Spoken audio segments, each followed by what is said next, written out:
Bueno, pues buenas tardes del martes 25 de febrero. Estamos pocos en sala, pero vamos a hacer la grabación de uno de los contenidos que salieron como interesantes en algunas de las sesiones del curso de maestría compostadora para compartir en la comunidad del conocimiento compostador de Extremadura, donde hay gente que no solo es de Extremadura, creo que alguno en sala viene de Canarias. Van a comentarnos la experiencia, le hemos llamado a la sesión prevención del desperdicio, en realidad son fermentos, porque aunque Aida nos va a hablar de los fermentados alimentarios caseros, después Juan Manuel de Pan habla de una panadería que vende pan, pero a la vez está haciendo formación en panadería al lado de la Conce en Cáceres, en el centro de la ciudad. Nos van a comentar el tema de los fermentos alimentarios, que tienen que ver también con el compostaje, pero es una manera de muchísimo más rendimiento que el darle a las bacterias para alimentar a la tierra. Como dice la ley de prevención de riesgos, antes de alimentar al suelo hace falta alimentar a los animales y o a las personas. Así que vamos adelante para alimentar a las personas. Muchísimas gracias, Aida, y todo vuestro. Bueno, pues muchas gracias. Venimos a hablar de eso, de cómo aprovechar los fermentos para evitar tirar pues cualquier vegetal, en este caso, de los que nos puedan llegar a casa, bien porque seamos hortelanos, bien porque pidamos cestas ecológicas, bien porque hayamos pedido o comprado algo que no sabemos ahora de repente o no le vamos a dar salida, pues siempre nos quedará echarle un poquito de sal y fermentarlo. Así que vamos a pasar a la primera parte, que es la definición que nos da la RAE. Si me pasas de diapositiva, pues eso, la RAE nos dice que fermentar es eso, es una sustancia, pasar de una sustancia orgánica que sufre un proceso bioquímico de transformación a través de un proceso enzimático. En nuestro caso, se aplicaría también al compost, por supuesto, pero como vamos a hablar de cosas que nos vamos a comer nosotros directamente, pues sería someter un alimento a ese proceso de predigestión a través de enzimas con algunos microorganismos beneficiosos en este caso, que resulten, por supuesto, aptos para el consumo humano. Y aquí en las imágenes vemos muchos tipos de fermentos diferentes, como el café, el cacao, el miso, que sería a través de hongos, las fermentaciones alcohólicas, las de lácteos, los quesos también a través de mohos y bacterias, pero principalmente mohos, la acética para los vinagres y lo último era la que nos interesa, perdón, la que nos interesaba ahora, de la que vamos a hablar, que son los botecitos esos, en la que sucede la magia nuestra, que es la Me fermentación está ácido pasando láctica. una. Se ha cambiado la orden de la... Se ha rotado, sí. ¿Sí? ¿Qué ha pasado? Bueno, No sé. sigue, si quiere, dile que siga No Qué adelante. cosa pasa más nada. rara, ¿no? Déjame a mí, Qué No cosa pasa más nada rara. porque seguimos déjame a comentando. mí. Eso, tenemos un montón de tipos de fermentos y dependiendo de qué bacterias o qué microorganismos en general intervengan, pues vamos a tener unos resultados u otros. En mi caso, vamos a hablar directamente de las ácido lácticas para los procesos a través de la sal, y en ellos nos vamos a encontrar que lo único que vamos a necesitar es la materia prima en sí, el vegetal que vayamos a fermentar, el sodio, la sal, un poquito de tiempo y que sea anaerobio, es decir, quitarle el oxígeno. ¿Por qué necesitamos la sal y el oxígeno? Pues porque así lo que hacemos es un entorno selectivo. Creando este entorno selectivo nos aseguramos que a través de las propias bacterias que están presentes en cualquier microorganismo, en cualquier vegetal, vamos a crearles un entorno en el que ellas vivan a gustito y el resto de bacterias, pues no, de bacterias y microorganismos perjudiciales, pues no sean capaces de competir y por tanto no proliferen. Una vez tenemos ese entorno selectivo, con un poquito de paciencia y tiempo, que es muy importante, vamos a tener el resultado completo. Eh, Vamos a ver ahora un poquito cuando se arregle el fallo técnico la gráfica, pero es importante el tiempo. Si lo que queremos es aprovechar No pasa. la parte de los microorganismos. ¿No pasa?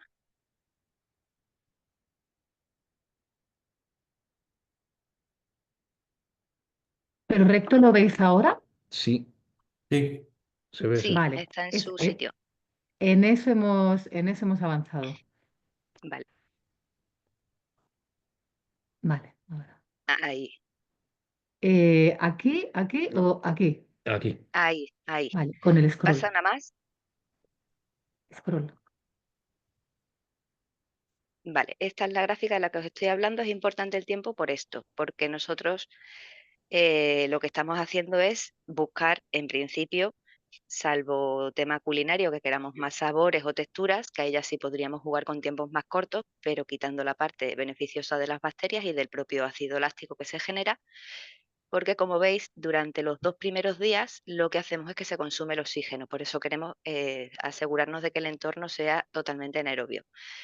Una vez que se ha consumido el oxígeno, va a bajar el pH, se va a volver el entorno más ácido, es decir, ya con eso Este nos grupo que quitamos te una puedo gran poner. parte de las bacterias y de los microorganismos perjudiciales para el ser humano, porque llegamos a entornos de incluso el 4,3 de pH, que ahí ya estamos incluso eliminando la posibilidad de botulismo.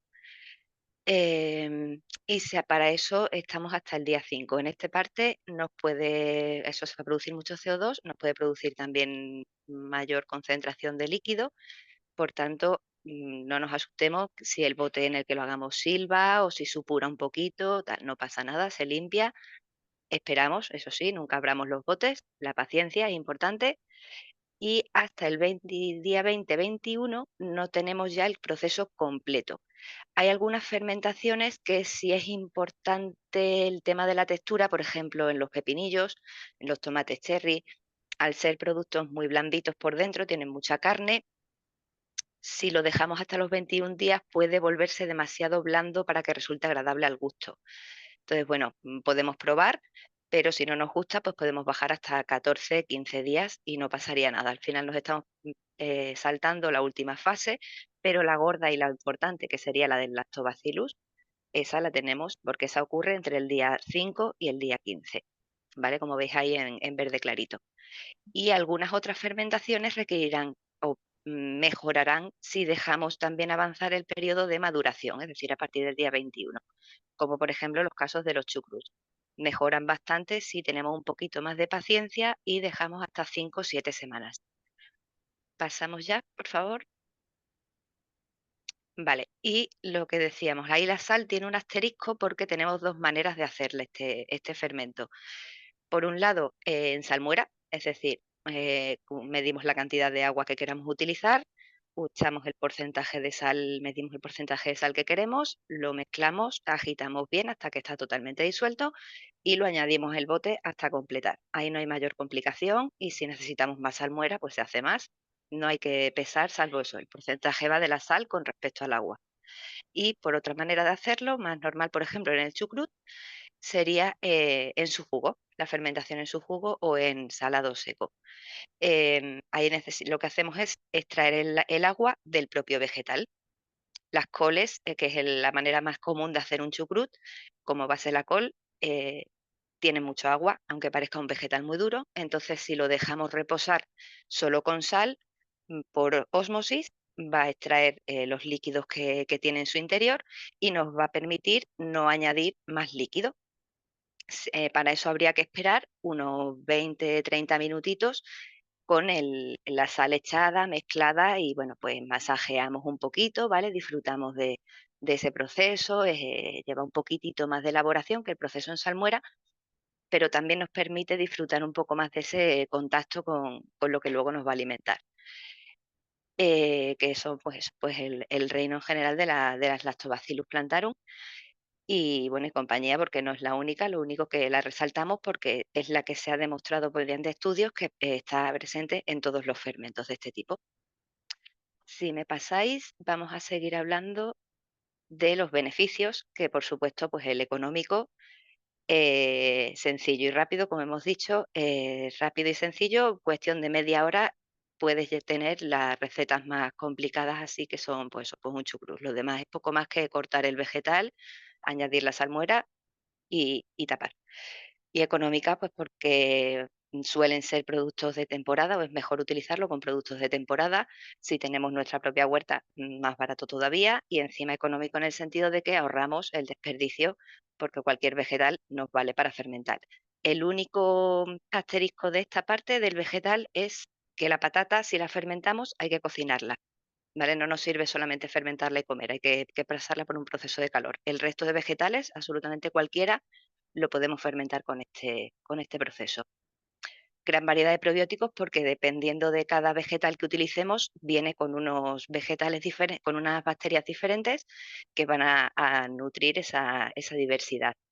Por tanto, es beneficioso no solamente comer mucha cantidad o una cantidad determinada de estos encurtidos, de estos fermentados, sino que además comer diferentes tipos. Es decir, un poquito de chucrut, ahora comemos un poquito de pepinillos, ahora unos tomates, un poco de cebolla, hacemos un relish que sea una mezcla de, tengo 4 tipos de verduras sueltas por casa, los meto todos juntos, experimentar, ir probando y salen siempre cosas ricas.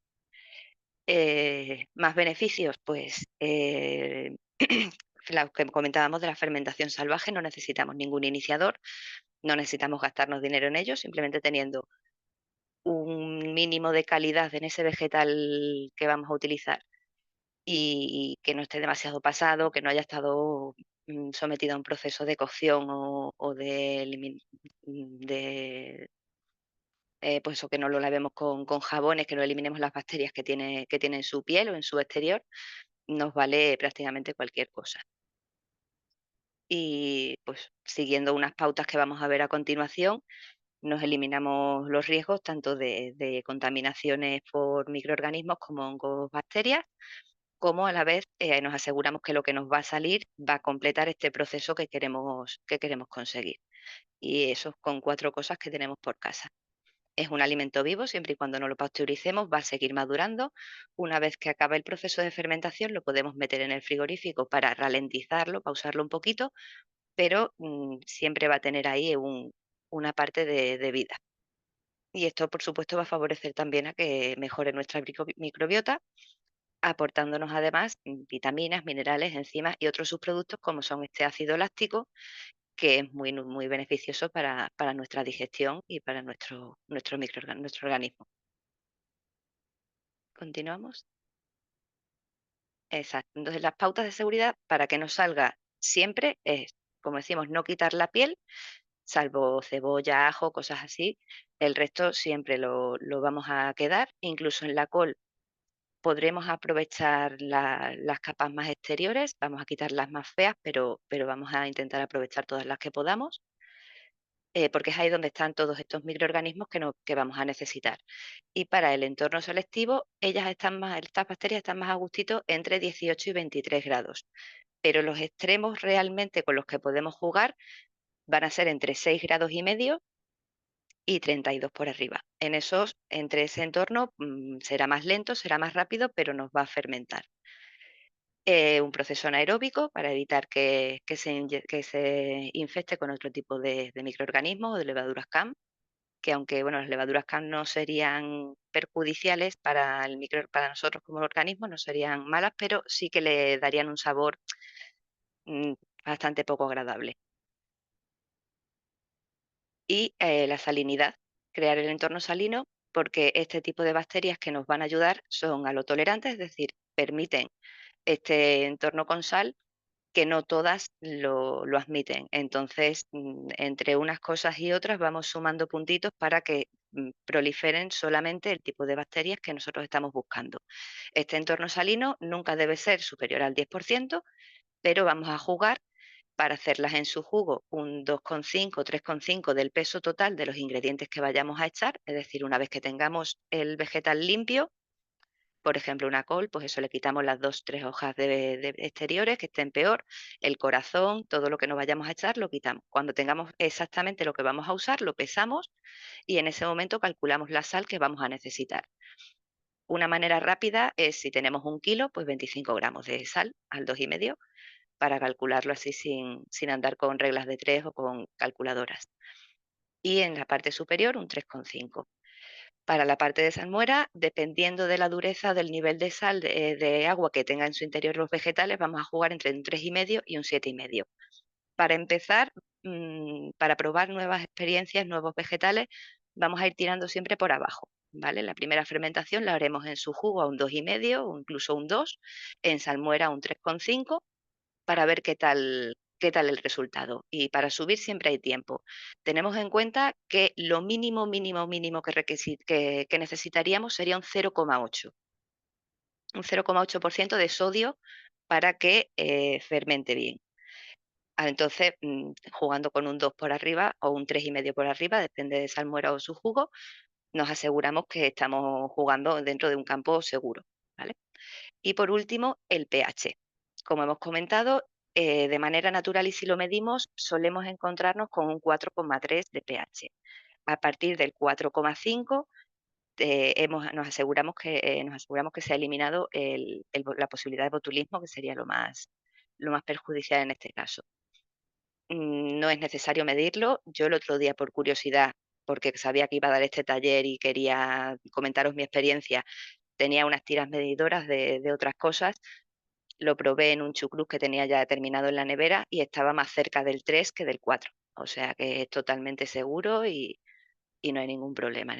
Si hemos seguido estos pasitos de esas temperaturas con los márgenes, simplemente contando que los tiempos van a aumentar si hace más frío o que se va a acelerar el proceso si hace más calor, que el proceso que no hemos abierto el bote, ese proceso anaeróbico ha empezado desde el día que lo hemos cerrado hasta el que ya definitivamente hemos dicho, hoy ya lo pruebo, y hemos echado la sal, ese entorno de pH bajo no se va a favorecer solo. Y seguimos, que ya estamos cerquita de ver alguna receta. La higiene es muy sencilla, simplemente nos lavamos bien, cuidado con el jabón, hay que usar jabón para lavarse bien las manos. Los botes, si ya se han usado para fermentar anteriormente y están limpios, no ha habido ningún tipo de contaminación, hemos seguido los pasos que hemos dado hasta ahora. Con lavarlo con un poquito de vinagre sería suficiente, vinagre y agua. Podríamos usar jabón, siempre asegurándonos de que eliminamos absolutamente todos los restos que puedan quedar, ya que mataría las bacterias que necesitamos. Nuestras manos y los utensilios igual, siempre que los desinfectamos y los lavamos bien. Si queremos desinfectar los botes por la primera vez, podemos utilizar, por ejemplo, alcohol de 70 grados. Lo pulverizamos encima por dentro del bote con un spray y lo dejamos reposar un poquito. Le podemos dar luego un aclarado con agua, sería suficiente. Y cualquier superficie que vayamos a usar, lo mismo, bien desinfectado, bien limpio, porque en principio vamos a hacerlo todo bien, no se nos va a saltar ningún trocito de verdura, pero siempre acaban saltando, lo vamos a querer recuperar, por lo menos que nos aseguremos que está todo limpio. Y siguiendo estos pasitos, no vamos a necesitar nada más. Lo único que puede ser un poco más extraño que tengamos por casa, porque lo demás que se pueda usar, pues una báscula para la sal, unos cuchillos, mandolinas o tal, dependiendo del tipo de corte que queramos darle a la verdura, pero es todo al gusto, este tipo de bote. Es el bote que nos va a permitir, permitir el mantener un entorno anaeróbico, permitir que no estalle por la presión que se va a producir al generarse el CO2 y permitir que respire, entre comillas, es decir, que salga ese CO2 o que expulse ese poquito de líquido sin que tengamos que abrir el bote durante el proceso. Si le das a la siguiente, estos se llaman botes Fido, ¿vale? En principio nos vale cualquiera, el Fido es en la marca comercial, pero buscándolo por ese nombre vais a encontrar mil maneras. Lo único que nos tenemos que fijar es en esta diferencia que parece sutil en el bote. El que nos sirve es de acero grueso y sobre todo es fino, es liso.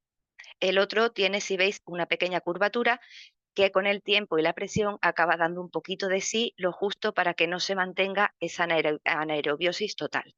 Entonces vamos a preferir siempre que sea recto y que sea gordito. Es decir, en muchos bazares los encontramos, yo los encuentro aquí en una tienda de menaje y son asequibles. Un bote nos va a durar años, entonces no necesito una inversión grande. Y lo demás ya os digo que lo tenemos por casa seguro. Y ya pasamos para ver la conservación, que la gran duda, o por lo menos yo tuve la duda al principio, de, vale, tengo mi fermento, me he esperado mis 21 días, he hecho todos los pasos bien, esto tiene una pinta magnífica, ¿ahora qué hago con él? Porque a lo mejor si lo hemos hecho en un bote pequeñito de 250 mililitros, no hay problema, me cabe en la nevera, pero si he hecho un bote de 3 litros, a ver qué hago con eso. No hay problema. Podemos reutilizar cualquier bote que tengamos en casa, asegurándonos que la tapa sella bien, pero cualquier bote de rosca, lo llenamos con el producto vegetal, añadimos si tuviera salmuera porque la va a tener ya el líquido, tanto sea proceso de salmuera como del chucrut o en su jugo, va a generar también su líquido. Rellenamos y a la nevera. En la nevera paramos el proceso de fermentación y nos va a durar meses, muchos meses, siempre y cuando no lo contaminemos nosotros con la gula de meto el tenedor, sí, deja ya eso. Siempre y cuando no metamos el tenedor y ahora lo pruebo, qué rico, meto otra vez el mismo tenedor, ya lo estamos contaminando. Si queremos picar, genial. Abrimos el bote, lo echamos en un platito aparte, toda la cantidad que queramos, cerramos ese bote a la nevera y ya picamos de ese platito aparte, que eso ya no se contamina, ¿vale? Es la única precaución. Y esto es para mí una receta, bueno, 2 recetas de fermentos. ¿Por qué es tan sencillo? Pues porque al final los pepinillos y la col la vamos a cortar al formato que nos guste. La col siempre se suele rallar, pero se puede hacer más o menos gruesa. Se puede utilizar incluso un procesador de cocina, cortarlo a mano, como queramos. Los pepinillos, pues hay veces que los hago en rodajas, hay veces que los hago cortados. Yo uso pepinos normales, no es necesario que sean los pepinillos pequeñitos de principio de temporada. Y los corto a veces en octavos. Mira, aquí, por ejemplo, me facilitan un bote. Estos son los que tengo ahora fermentando. No sé si se ve bien la hoja de laurel. La hoja de laurel en este caso también la recomiendo en los tomates, solamente una porque le añade taninos. Los taninos ayudan a que la parte de la cáscara, la parte de fuera, mantenga esa textura de crujiente. ¿Vale? Si no, se volvería un poquito más blandita, pero simplemente por eso se puede omitir perfectamente. Y no sé si se aprecia bien, voy a ver si con la linterna del móvil, porque en la parte de los tiempos hemos visto, esta lo tengo puesto hace unos días, no sé si se ve un poquito mejor aquí, la salmuera está bastante turbia, ¿vale? Esto es porque está fermentando y está en la fase en la que le pasa esto, simplemente. Entonces nos va a cambiar el color, nos va a cambiar el proceso, no hay que asustarse, está bien, no pasa nada. Tengo aquí este otro que, por ejemplo, son espárragos verdes, espárragos trigueros con cebolla. Los espárragos los he cortado al tamaño de la altura del bote, ¿vale? Para que siempre hay que dejar en este tipo de botes como eso, pues como un dedito desde que empieza el metal, ¿vale? Es hasta el principio del cuello para que tenga espacio, para evitar un poquito que se nos salga el líquido. Puede llegar a salirse, pero bueno, ya le dejamos ahí ese margencito para que crezca. Y esta también, por ejemplo, pues serían 15, estas van a ser 4 semanas, la voy a dejar. Porque el espárrago al ser un poquito más duro, no está cocido, no está nada, por dejarle que ablande un poquito más, pero solo por eso. Los pepinillos, 15 días por lo que hemos dicho de la textura. Y este es el chucrut que veis ahí, lo único que hay he puesto col repollo, en este caso ha sido col lombarda, pero es exactamente lo mismo. Las pipas no las vais a poder apreciar porque con la col lombarda se han teñido todas, pero lleva pipas de calabaza y lleva el zumo de una naranja y media, pues al 3,5 de sal, y aquí estoy esperando para catarlo. Y luego, pues, por ejemplo, el otro día estuve haciendo kimchi, esto es un kimchi de pepino. El kimchi lleva un proceso un poco más elaborado, pero no deja de ser una fermentación ácido-láctica. Lo único, bueno, que la parte antes de meterlo al bote, por un tema cultural, pues, varía ligeramente, pero es exactamente el mismo tipo de elaboración. Y nada, por aquí el mini taller express de cómo fermentar de manera segura en casa. Dejo aquí a mi compañero Juan si queréis, o si queréis hacer una ronda inicial de preguntas, yo lo que queráis. Sí, yo tenía la pregunta de las patatas, ¿se hierven antes o después? Entiendo que se hierven después de haberlas... Sí, Vale, o sí, sea, se después. hace crudo, la patata cruda. Exacto, la fermentamos cruda Ujú. con piel si queremos y antes de comerla, pues eso, si van a ir al horno o van a fritas o de cualquier manera, simplemente que pasen por el proceso de cocción. Ujú. Y luego todas las verduras hay que apletarlas porque hay algunas, la zanahoria, yo he tomado alguna vez encurtidos de zanahoria y como no lo coge, y he visto que has enseñado alguna imagen de encurtidos de zanahoria. ¿Qué se hace con verduras que no son fáciles de apretar? Porque con el chucrut está claro, con la Siempre, col. siempre tienes la opción de salmuera. Cuando Vale, o sea, tengas una cuando duda, no los se tomates puede leche, hacer, entendido, cuando no se puede hacer saljugo, pasa a salmuera, entonces es en salmuera donde se va a hacer. El pepinillo exacto. entonces sería El en pepinillo salmuera lo porque podrías no tiene. para no apretarlo, porque al final perdería totalmente la consistencia y sí que tiene su líquido, pero, pero al final al apretarlo, al exponerlo tal, ibas a romper mucho la composición de las fibras y luego pues perderías un poquito la textura, esa rica.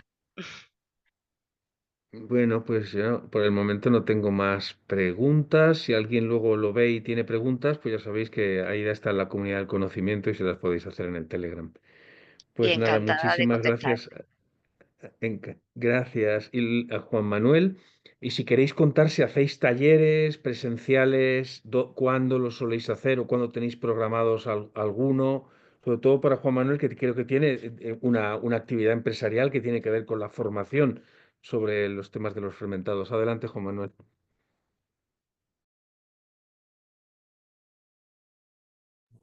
¿Ahora se me escucha? Sí, ¿no? ¿Sí? ¿Se me escucha? Muy Sí, bien. pero yo a vosotros no. Vale, porque he mutado Ah, para no... Pero sí, sí, te oigo muy bien. vale, vale. Bueno, pues sí, yo empecé a hacer pan casero en casa por curiosidad y bueno, años después he acabado en un proyecto de formación a gente que quiere montar pequeñas panaderías. Entonces sí, mi rama formativa está muy ligada al pan, al proceso de fermentación. Entonces en la panadería lo que hacemos paralelamente es ofrecer formaciones a gente que quiere montar una pequeña panadería y entran directamente en la jornada laboral y están en el periodo indicado que llegamos al acuerdo. Depende del nivel o el proyecto que tengan en mente, pues valoramos un tiempo y pasan a ser pues, parte del equipo intentando cumplir los objetivos que se marquen previamente. Entonces son formaciones muy personalizadas porque solamente hay una persona y bueno, pues es volver un poco al pasado, ¿no? Es como se aprendía antes un oficio, entrar como ayudante de panadería, por así decirlo, ¿no? Y, y aprender desde cero o desde el nivel que tenga esa persona. Em, aparte de lo que es la escuela, nos dedicamos a fermentar masas, evidentemente. Ese es nuestro día a día. Y el proyecto empezó como una micropanadería que estaba yo solo y a día de hoy estamos ya tres personas, en dos personas en el obrador y una persona en tienda y bueno, puntualmente esa persona de tienda pasa al obrador y la persona de obrador sale a tienda. Por lo tanto, todas las personas están enfocadas a que controlen los procesos de fermentación, que ese es el objetivo de trabajar en una panadería, bajo mi punto de vista. Entonces tenemos una visión del pan en el que ofrecemos ya no solo un alimento, sino algo que nutra, algo que tenga sentido en nuestro día a día como alimentación, que te lo lleves a tu casa como un objetivo eh, del disfrute y que además sepas que lo que te llevas aporta nutrientes para tu día a día, ya no solamente para que te cubra la necesidad de alimentarte, ¿no? Eso a día de hoy en el mundo de la panadería creo que no es muy fácil porque en general el pan se ha perdido, con ese sentido se ha perdido en los últimos años y es una de las labores que estamos haciendo en el Obrador, intentando ofrecer un producto que no es al uso normal de cara al ciudadano, pero hacemos mucha pedagogía y es decir, que cuando lo prueban, en general la gente vuelve porque lo que se lleva a su casa es un cereal fermentado. Es un cereal fermentado que se ha horneado. Pero si consigues eso, consigues un sabor con el grano entero, con el cereal entero. Si consigues eso, creas un registro organoléptico que se hace adictivo y se hace muy palatable y luego ya cuando pruebas otros registros que no son tan sabrosos, pues vuelves a esto, ¿no? Entonces ese es el objetivo que estamos haciendo día a día en el Obrador. O sea, no solamente nos dedicamos a hacer pan, que es a lo que voy, que detrás de fermentar un pan y meterlo en el horno y venderlo, hay mucho trabajo, ya que estamos haciendo pues un pan que sabe mucho a pan, sabe mucho a cereal fermentado. Entonces, bueno, voy a hacer un pequeño esquema de lo que es el proceso que nosotros hacemos en el obrador de la masa madre. Nosotros hacemos dos tipos de productos con el pan, o sea, de pan. Uno es el elaborado solamente con masa madre, que es un cultivo de levaduras y bacterias que se fermentan en la propia harina de manera natural, buscan su lugar, por así decirlo, eh, y no añadimos ningún tipo de levadura. Hay una colonia de levaduras y bacterias que, resumiendo mucho, ahora entraré en detalle, bajan el pH y eso impide que entren otra serie de patógenos, por así decirlo, y nos ayuden a fermentar esa harina. Y es Luego, fermentación salvaje, como ha explicado Aida, es salvaje, ¿no? Se deja la masa madre expuesta a la atmósfera o... sí, sí, sí, sí. O sea, sí, trabajando con temperaturas que ahora lo entraré un poco. Y luego aparte usamos una serie de panes, masas, que trabajamos con esa masa madre y añadimos levadura. Levadura seleccionada, la levadura comercial. Y esa quien haya hecho el pan alguna vez se da cuenta del poder que tiene. Está muy concentrada, tiene un poder, cada gramo de levadura puede tener perfectamente un poder de 200, 300, 400 gramos de masa madre. Estamos hablando que está tan concentrada, está seleccionada por la industria, mm, que en pocos porcentajes anula el poder de la masa madre y la masa madre en ese caso la usamos para dar sabor. Pero el iniciador, como decía Ida, que hay procesos que no necesitan iniciador, en este caso nosotros sí que añadimos ahí el iniciador para sacar un producto más liviano y para sacar un producto con unas cualidades organolépticas de textura, de sabor en corteza, de crujiente en corteza, que nos va a dar la levadura. Eso no quiere decir que sea malo. Está muy demonizada la levadura o están muy demonizados los panes de levadura. Evidentemente, yo creo que se puede hacer un gran pan con levadura, con un buen proceso, y si te sienta bien, lo puedes repetir perfectamente. El problema es cuando, bueno, se consumen sucedáneos de pan, que ya no solo llevan levadura, sino que están añadidos de una serie de mejorantes panarios que aceleran el proceso de fermentación hasta tal punto que no hay una predigestión, no hay una degradación de esa estructura de gluten, que yo no sé hasta qué punto te puede sentar bien o mal. Hay gente que puede comer un sucedáneo de pan durante muchos años y no le pase nada, ¿no? Pero yo creo que eh, pensar lo que uno se lleva a la boca para su día a día, el resto de su vida, creo que es importante para prevenir posibles problemas en el futuro.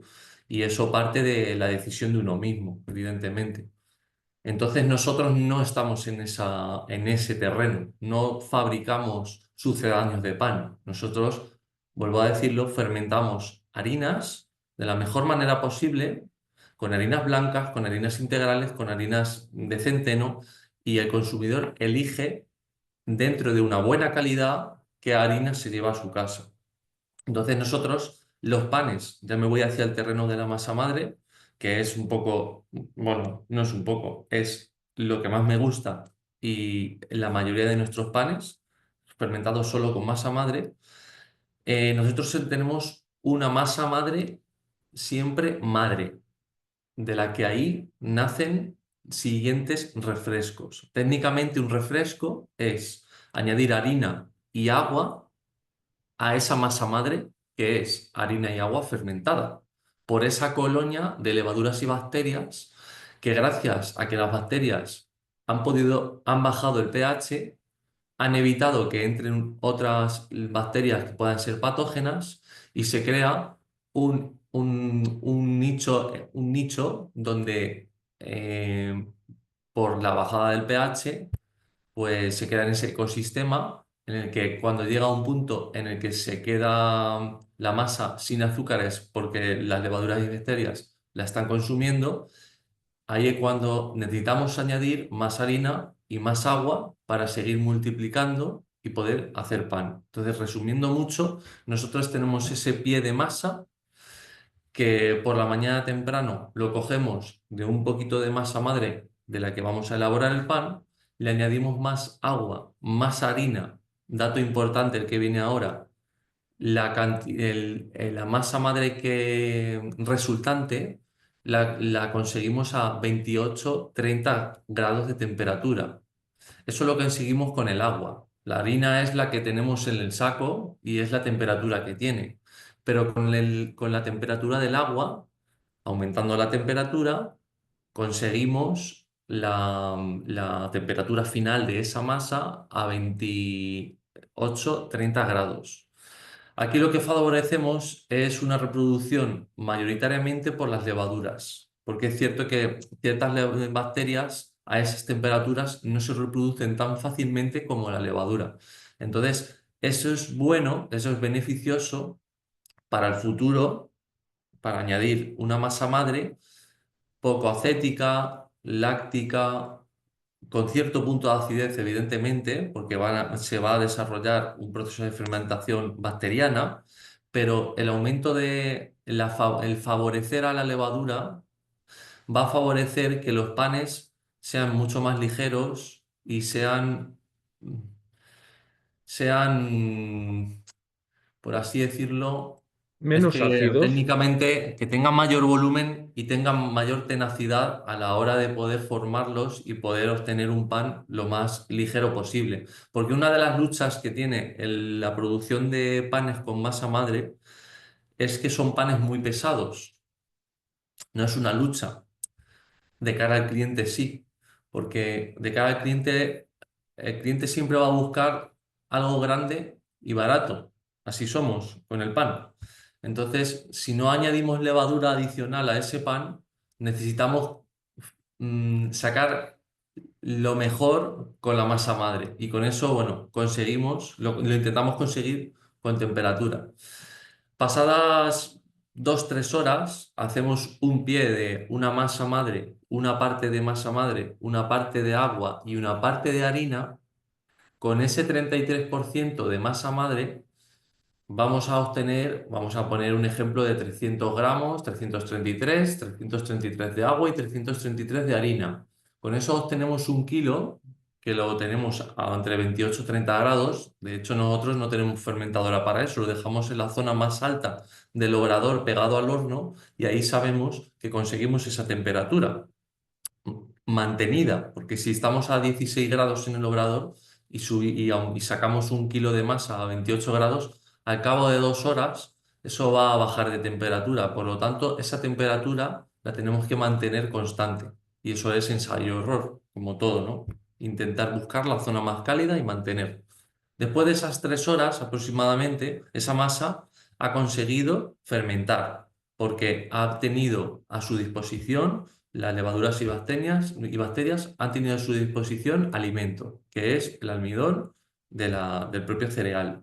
Además, si esa harina es integral, que en nuestro caso no lo fomentamos, si es integral y tiene el salvado presente y el germen del cereal integral, íntegro, el integral acelera la fermentación porque contiene más enzimas. Las enzimas ayudan a dar alimento a las levaduras y bacterias porque cortan los azúcares, porque lo hacen más disponible. Las enzimas ayudan a eso, la enzima es un mejorante panario en muchos panes industriales. Uno de los mejorantes que más se usan en un pan de supermercado son enzimas, porque las harinas blancas son de tan mala calidad que es un acelerante, por así decirlo. Por eso las harinas integrales fermentan más rápido, siempre. Siempre, y cuanto más hidratada esté la masa, también. Cuanta más agua contenga una masa, también. Debido a que ese cultivo tiene a su disposición, le es más cómodo desplazarse junto, o sea, el alimento y levadura y bacteria, le es más fácil tener a su disposición alimento, a diferencia de una masa seca, que una masa seca sería, en panadería, sería una parte de masa madre, una parte de harina y media de agua, por ejemplo, que es al 50% de hidratación. Bueno, con eso lo que conseguimos es un cultivo preparado para fermentar las masas. Eso lo añadimos a más harina y más agua, lo dejamos que fermente unas horitas y ya va a la nevera hasta el día siguiente. Entonces nosotros también, como panadería, no podemos ser esclavos del proceso. El proceso sí tienes que hacer esclavo a nuestra manera, a nuestros horarios. Entonces eso también es una parte muy importante. Dominar los fermentos es parte de la profesionalidad de un panadero. Porque yo he recibido formaciones o he asistido a obradores o he podido leer libros que te dicen cómo gestionan su masa madre para producir pan, y llegas a la conclusión de que cada uno tiene su estilo adecuado a sus horarios, sin más. El objetivo es fermentar esa masa, obtener el punto de fermentación necesario, que Aida hablaba de pHs, en este caso el pH, yo no tengo pH, pero en este caso el pH más adecuado estaría en torno a un 4,7, más o menos, pero yo soy de la escuela de no tener pH porque soy de la escuela de tocar, oler y probar, ¿vale? Pero bueno, el pH está ahí para poder usarlo y es muy recomendable, pero yo creo que es muy recomendable cuando has tocado, olido y probado. Y luego ya estará el uso de la tecnología. Pero es clave, la formación para mí, lo primero que les hago a los chicos es tocar, ver, tocar, oler. O sea, tú abres una cubeta de una masa madre fermentada. Poco fermentada, te huele de una manera. Muy fermentada, te huele de otra manera. Eso es registros que tú vas cogiendo. Prueba la que huele poco fermentada y prueba la que está muy fermentada. O sea, es ahí donde tú tienes el pHímetro en la boca, que exactamente no se sabe cuál es. Pero si huele muy fuerte y está muy, muy pasadito de acidez, sabes que no vas por el buen camino. Luego, evidentemente, ahora es donde vamos a pasar al siguiente paso. Primero la masa madre. Después, resumiendo mucho el proceso de fermentación de una masa, la masa madre contribuye a generar gas en esa masa que va a fermentar, ¿vale? Si abrimos una hogaza y vemos sus alveolos, sus burbujitas, la miga, eso es la producción de gases en la fermentación. Como hablaba antes, cuanto mayor volumen, yo intento sacar el mayor volumen de una masa fermentada metiéndola en el horno. Entonces, la formación del gluten, que es la unión de dos proteínas, la gliadina y la glutenina, esa formación que se hace simplemente hidratando una masa, ya sea con reposo sin amasado o con amasado, haciendo un proceso de estirado y cogiendo, o sea, haciendo un proceso de estirado mientras que esa masa está fermentando, yo voy a conseguir una malla de gluten. Que una malla de gluten a veces pensamos que son como cadenas que se van uniendo, pero son millones de cadenas de uniones, porque plantearos que el aire lo soporta una malla. O sea, el aire se escapa por cualquier sitio, se escapa hasta por el bote que ha dicho Aida, por la presión. Entonces, imaginaos una malla que está soportando gases. Entonces, es una red que ya no solo es unilateral, o sea, es que es una red que se ramifica tanto, tanto, que va a soportar ese gas. y es una malla que es toda la masa.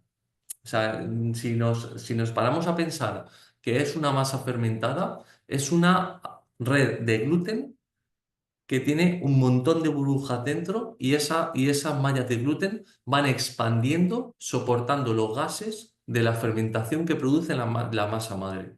O sea, es que parece magia, ¿sabes? Si lo piensas así. Hay que controlar mucho la acidez de la masa madre, porque con la masa madre el problema que le pasa a los panes es que acelera el proceso de la calidad del gluten, la predigieren. Por lo tanto, si aumentamos mucho esa acidez de la masa madre en la masa fermentada, voy a conseguir poco volumen. Por lo tanto, tengo que buscar un equilibrio. Y es aquí la parte más técnica de la panadería de masa madre. O sea, por eso digo que sacar un pan de masa madre regular a diario es muy difícil. Muy difícil.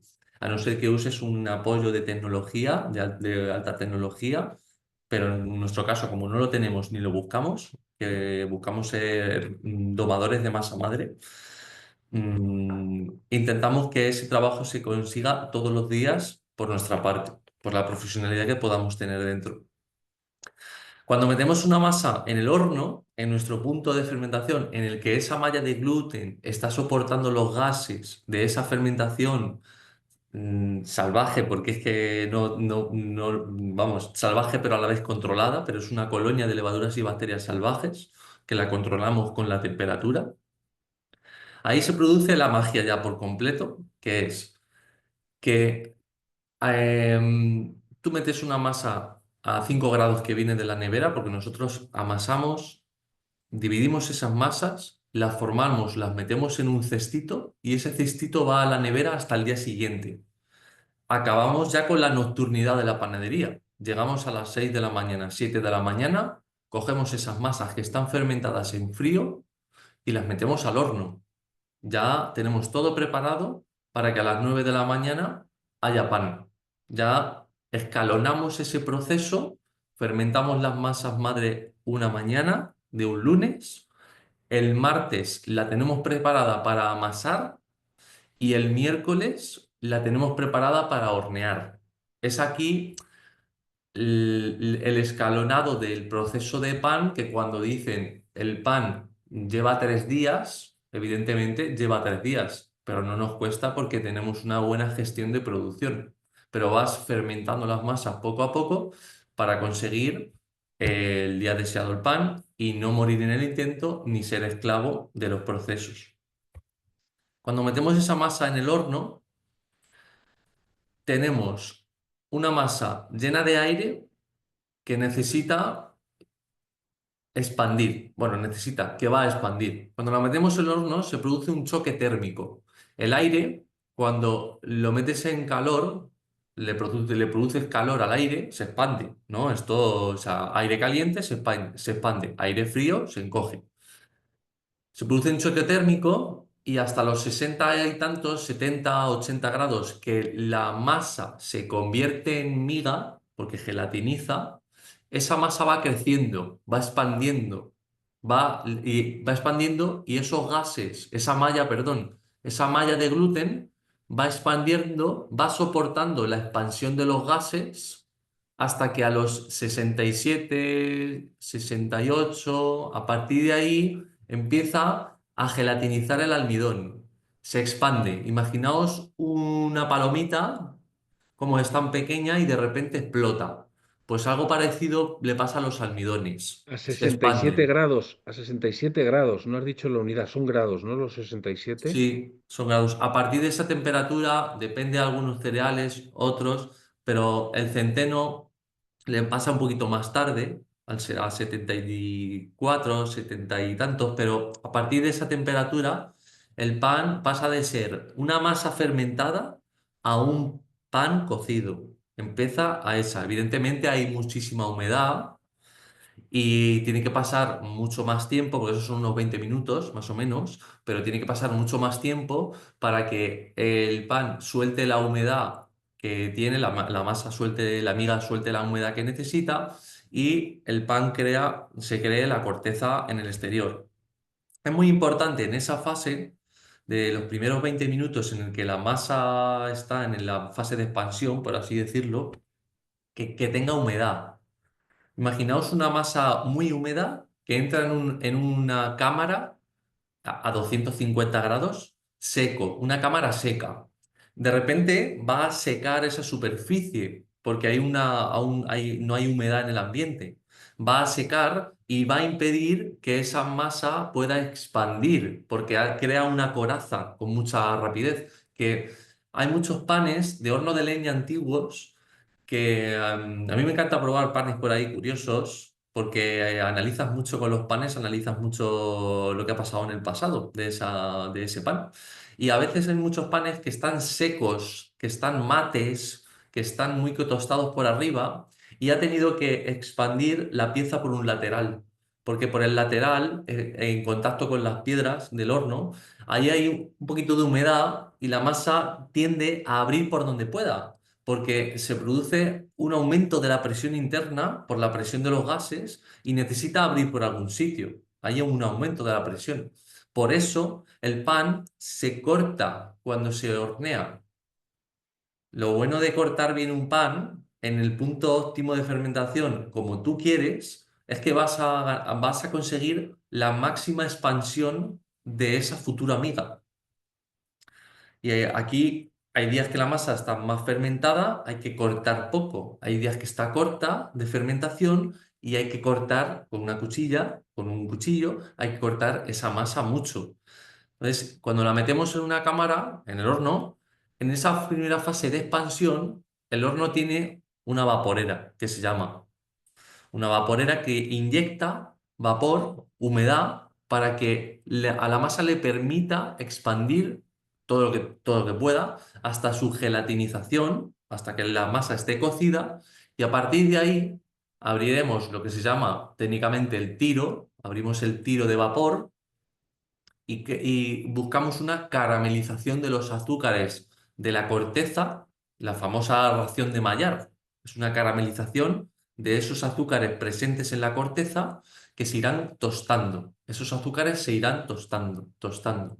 Dato curioso, cuando una masa se pasa de fermentación, le faltan azúcares y le cuesta tostarse a ese pan, le cuesta un montón.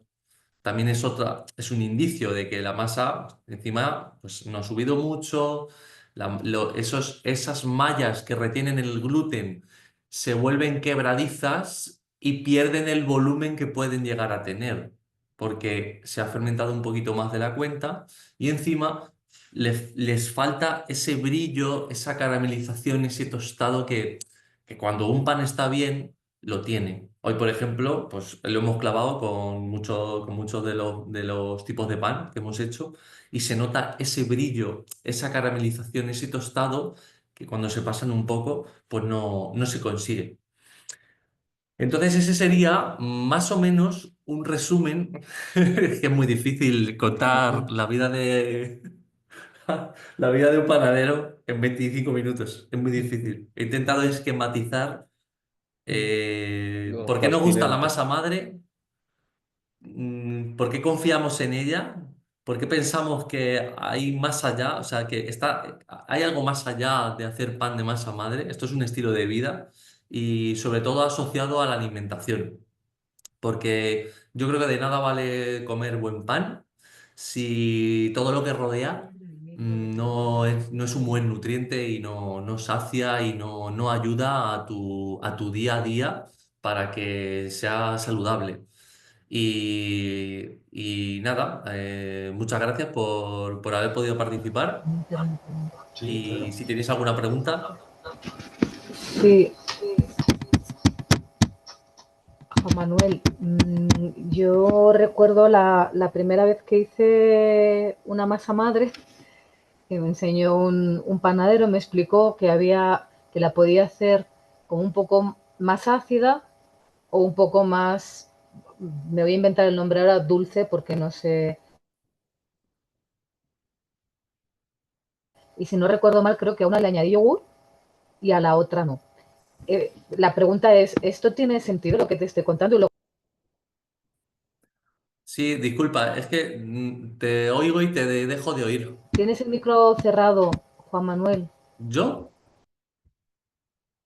Pues ponle el audio. Sí, ¿me oís? Vale. Es que no te oigo, es que no te he oído a ti. No te he oído bien, disculpa.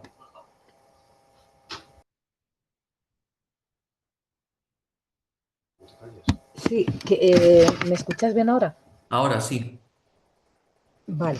La pregunta era que la primera vez que hice una masa madre, un panadero me contó que podía hacerla como de dos tipos. Una era añadiéndole yogur, la otra sin, y ahora no recuerdo cuál resultaba como un poco más ácida y la otra no era dulce en sí la palabra, porque no recuerdo, pero si me puedes como refrescar o a lo mejor es algo que recuerdo mal, tal cual te lo estoy diciendo. Y luego te quería hacer un comentario más que una pregunta. Muchas gracias, Juan. Vale. Vale, viene estupenda esta pregunta porque yo tenía esto preparado también por si quieres hacer masa madre, ¿vale? Hay muchas maneras de hacer masa madre. Lo importante no es cómo hacerla, sino cómo entrenarla, ¿vale? Cómo entrenarla, cómo mantenerla y en el tiempo, cómo entrenarla y con el tiempo tener una masa vigorosa y de calidad. Eso es lo importante. O sea, da igual cómo consigas iniciar el proceso de fermentación de una masa madre, que si no la entrenas y la mantienes bien, el futuro de esa masa madre no será bueno. No, da igual, ¿no? Entonces, hay dos maneras muy comunes de hacer masa madre desde cero. Y la tercera fue un hallazgo que yo hice varias veces repetidamente, me salió siempre y lo cuento también para que veáis que hay muchas maneras de hacerlo. En- Hay uno muy popular que es coger agua, pasas, manzana, trituras en un porcentaje de una manzana, 100 gramos de pasas y en un bote lo llenas de agua, cierras el bote y esperas unos días. Hay gente que le pone un poquito de miel o no. Ahí hay azúcares y en principio la fruta tendrá el iniciador de levaduras y bacterias capaz de poder fermentar ahí, en ese espacio, sin sal. Estamos hablando de un espacio sin sal y ahí a una temperatura adecuada de entre 24 y 26 grados, al cabo de 4 o 5 días vas a ver actividad. Vas a ver que el bote coge presión y tienes que dejar que coja más presión. ¿Vale?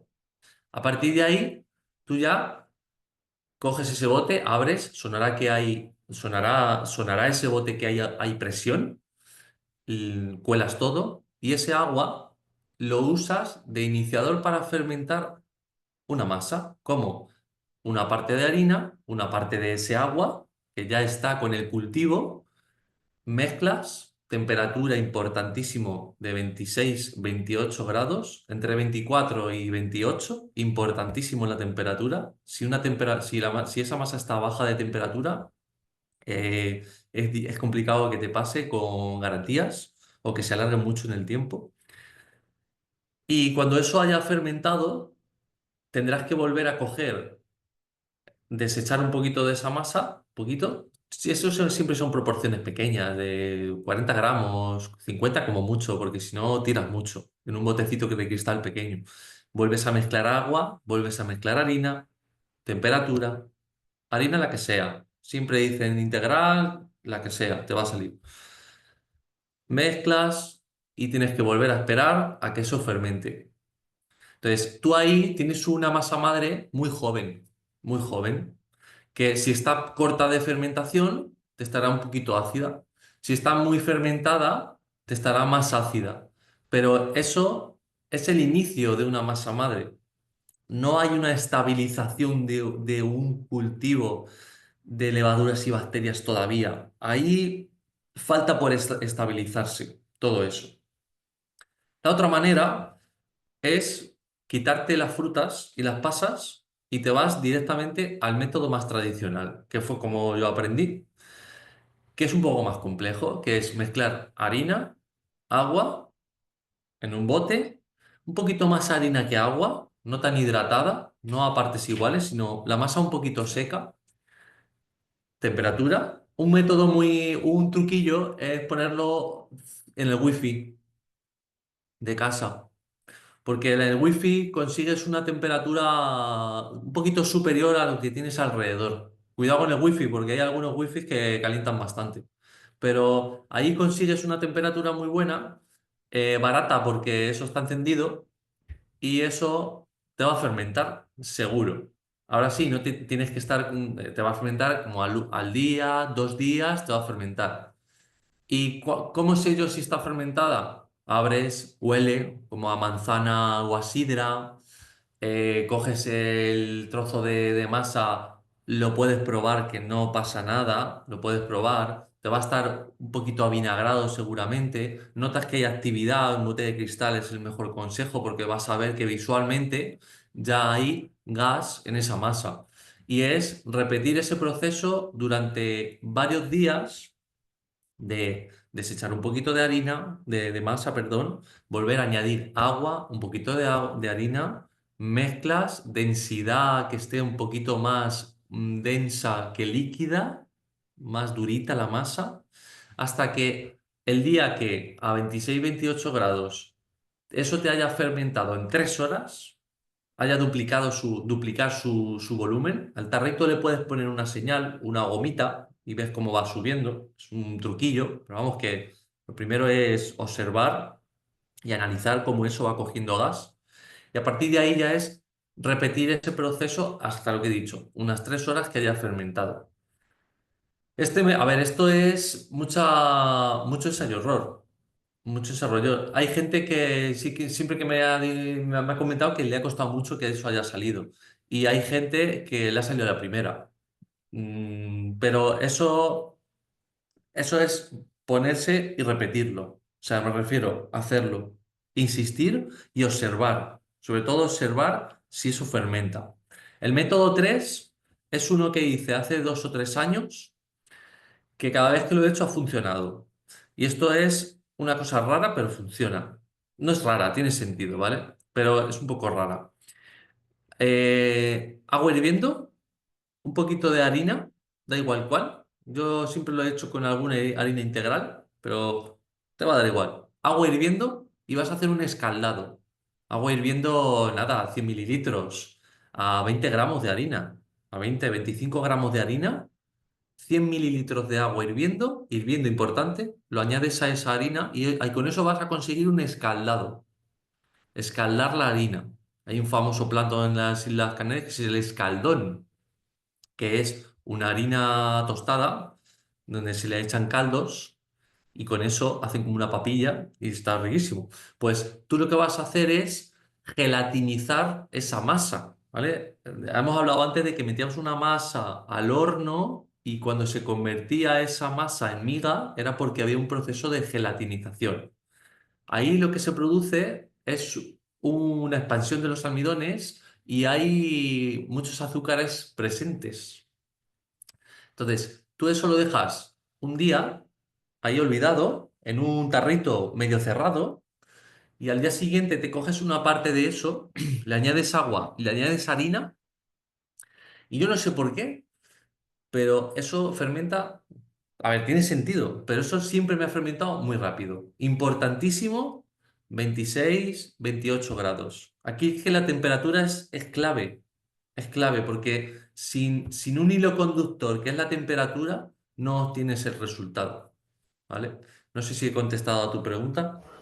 Sí, sí, has contestado y has contestado. La única diferencia era que yo no lo tapaba, lo dejaba como con una mallita, una gasita así al aire libre. Y lo que recuerdo fue como de repente empezó, claro, la actividad, ¿no? A subir. Lo que pasa es que no la probé, era más que estaba de experimento, o sea, yo no he utilizado la levadura para hacer pan, no era de probar cómo podemos fermentar, ¿no? Cómo captar las bacterias, era más experimento que tuviera una aplicación. Y eso, lo tenía con una malla al descubierto y la emoción de ver cómo crece, cómo hay una actividad, ver cómo alimentas, es, bueno, pues como cuando revelas una fotografía que te fue una la Sí. cata del pan. Es que no deja de ser un experimento diario lo que hacemos. Lo que pasa es que como lo hacemos todos los días. Sí. Sí, y me has dicho, perdona, que me ibas a hacer un comentario de algo o no. No te quiero coger más tiempo, así simplemente que hemos comprado pan en vuestro proyecto. Nos ha atendido, entiendo que una persona que estaría en prácticas y el pan estaba delicioso y también eh, cogimos unas pastas. No recuerdo ahora si fueron magdalenas, si fueron galletitas, no recuerdo. Creo. Yo Vale, tengo también gracias. una observación. Como te habrá comentado Aida, nosotros estamos formando maestros compostadores. En lugar de trabajar unos gramos o unos kilos, intentamos trabajar toneladas de residuos para generar la estructura del pan de la tierra, alimentar a la tierra que nos alimenta. En lugar de esos materiales tostados, caramelizados, cocidos, lo que hacemos es humus. Fabricamos el humus, que es el que da estructura. O sea, en el fondo, pues esto, cuando Aida nos lo propuso, nos pareció fascinante porque aprendemos mucho del proceso de fermentado finísimo que tenéis vosotros, porque los seres humanos tenemos un paladar muy fino, nos ayuda al sistema robusto del compostaje. O sea, aprendemos de vuestra finura en lo, digamos, lo grosero, sin desprestigiar a los maestros compostadores, pero dentro de lo grosero, por un lado.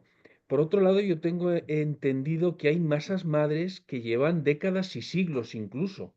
Puede que en Extremadura haya alguna panadería de pueblo que hayan preservado de abuelos a nietos panaderos, es una pregunta. La otra, porque veo que tienes un conocimiento microbiológico muy amplio, No, no, ¿tenéis, no. ¿no? ¿Tienes idea de cuántas especies distintas de microorganismos han hecho análisis metagenómicos de masas madre? Y, en fin, ¿cuál puede ser el número de especies? Porque, por ejemplo, sé que en el intestino grueso nosotros tenemos del orden de 2000 especies distintas de microorganismos, entre levaduras, bacterias, en el sobaco en torno a 400, en la vagina 500, en la frente unas 200 especies. Entonces, la biodiversidad que en el planeta se está erosionando en términos de macrofauna, se pierden elefantes, se pierden leones, pero la clave del funcionamiento de la biosfera son los microorganismos, son el 85% de las especies. Entonces, bueno, tenía curiosidad sobre el tema del... Y luego la última, ¿cuánto tiempo tiene que en el horno mantenerse el fermentado a 50-70 grados antes de pasar al cocido? Eso no lo he entendido muy bien, pero los tiempos me parece que es fascinante, en compostaje también, de las diferentes fases que tenemos, y así podemos hacer un aprendizaje un poco mixto entre vuestra finura y nuestra grosería o robustez. Muchas gracias, muchísimas gracias, Juan Manuel y Aida. Pues, bueno, antes de nada decir que lo primero que hice en mi casa, donde vivo ahora, fue una compostera. Lo primero, de todo lo que hice en mi casa cuando llegué, fue una compostera, la cual a día de hoy sigue funcionando. Y eso se come todo, o sea, todos los vegetales que consumimos en casa. Y yo no entiendo de composteras, no entiendo porque no me he metido en ese mundo, pero la practico de manera ignorante, por así decirlo. Pero cada vez que salgo, yo veo que hay mucha vida, evidentemente, y lombrices, está el patio lleno de lombrices, lleno. Hay migraciones de lombrices. Cuando llueve mucho, hay migraciones de lombrices. O sea, yo veo lombrices por el suelo que se salen de la compostera y van buscando otras zonas. y levantas macetas y encuentras lombrices por todos sitios. Y eso a mí me cuesta poco, ¿sabes? O sea, me cuesta poco. Tengo una biodiversidad en el patio que mi vecino que tiene todo impoluto no tiene. Entonces, no sé, eso sí, soy practicante, aunque no estoy metido en el mundillo, y me encanta, vamos, me encanta. Respecto a lo de las masas madres longevas, aquí tengo que hacer, bueno, tengo que decir un pequeño comentario que me va arrastrando, me lo llevo arrastrando mucho tiempo. Y es que hay muchas empresas que utilizan la longevidad de sus masas madres como herramienta de marketing. Y a veces da margen a error de cara al cliente, le da una sensación de tradición y de garantía de que su producto es, cuando a veces lo de menos es la masa madre que usan, ¿vale? Entonces, con esto lo que digo es que no te garantiza la longevidad de una masa madre, no te garantiza que el producto que estés comprando sea de una altísima calidad, porque si usas además de la masa madre otras cosas, otros fermentos, no vale de mucho. No vale de mucho, ¿sabes? Entonces, bueno, es cierto que cuanto más entrenas una masa madre, cuanto más tiempo la tienes y cuanto más reproduces, más seleccionada está el cultivo de cepas que tienes en esa masa madre. Entonces, si tú haces un análisis de esa masa madre, verás que hay cada vez menos cepas de levaduras y bacterias, y eso garantiza mayor regularidad en tu resultado de pan. O unos aromas menos ácidos o más ácidos, pero ya os digo que el tema de las masas madres tan longevas, no sé, yo lo miro un poquito así, un poquito de lejos, porque me he encontrado con muchas panaderías donde eso lo usan como herramienta de marketing. Entonces, yo nunca, no uso la calidad de mi pan, o sea, no uso la longevidad de mi masa madre para garantizarle mejores propiedades a mi masa, a mis panes. No me gusta por ese motivo. Masa madre es masa madre y hay que entrenarla bien, tenga un año o tenga 20. Hay que hacerla bien. No, ¿sabes? Tú puedes tener una gran masa madre y haberla hecho hace 3 meses. No está ligado, ¿no? ¿Sabes? No tiene esa relación. Es mi opinión, ¿eh? No soy un experto en esto, pero es una opinión, sin más. Y respecto a las cepas, no tengo respuesta a esa pregunta porque es un tema muy complejo, el tema de las colonias de cepas en una masa madre. Tengo un amigo que está muy metido, que está en un estudio con una universidad de Madrid, donde está muy metido, y él es especialista en panetón. Y el panetón es un producto fermentado únicamente con masa madre. Y ahí sí que es muy importante que haya una serie de bacterias preparadas para obtener el producto que deseas. Y él sí que está muy metido en eso. Pero yo la verdad es que hace tiempo que no he seguido investigando sobre eso. No he seguido investigando. Vuelvo a lo mismo.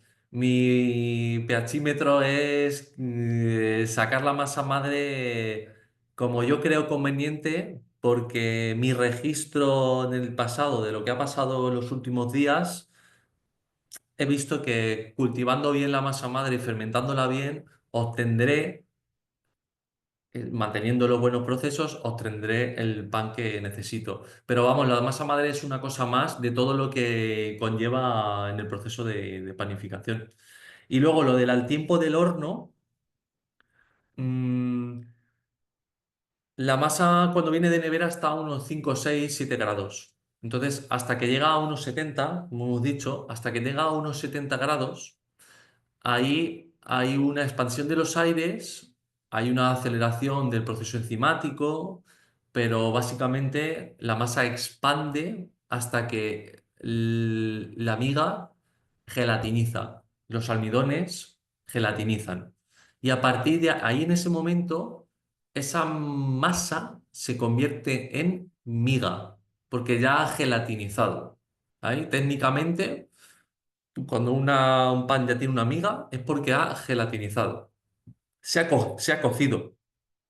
En ese periodo de tiempo, nosotros en el horno ponemos 20 minutos, ese periodo es el que he comentado antes que lo hacemos con vapor, para que la masa expanda.